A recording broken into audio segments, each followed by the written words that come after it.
Everyone, ট্র্যাডেক্স নিউজের নতুন আরেকটি ভিডিওতে আপনাদেরকে স্বাগতম।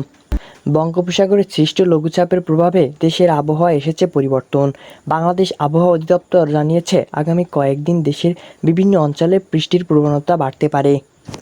চট্টগ্রাম, সিলেট, খুলনা ও বরিশাল অঞ্চলে মাঝারি থেকে ভারী বর্ষণ হতে পারে। রাজধানী ঢাকাসহ দেশের অন্যান্য স্থানে হালকা থেকে মাঝারি ধরনের বৃষ্টি হওয়ার সম্ভাবনা রয়েছে।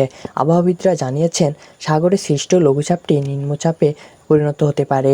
এ কারণে উপকূলীয় এলাকায় ঝোড়ো হাওয়ার আশঙ্কা রয়েছে।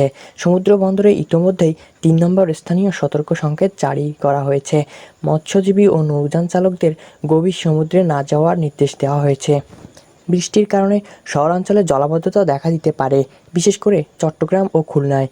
গ্রামীণ জনপদে কৃষকরা যদিও শস্য উৎপাদনের জন্য এ বৃষ্টিকে ইতিবাচক হিসেবে দেখছেন, তবে টানা ভারী বর্ষণ আমন ধানসহ মৌসুমি ফসলের ক্ষতির কারণ হতে পারে।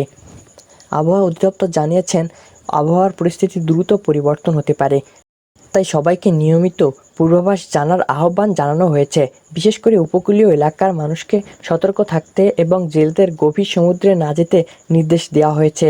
এরকম আরও নিত্য নতুন ভিডিও পেতে অবশ্যই আমাদেরকে চ্যানেলটিকে সাবস্ক্রাইব করে আমাদের পাশে থাকবেন। ধন্যবাদ সবাইকে।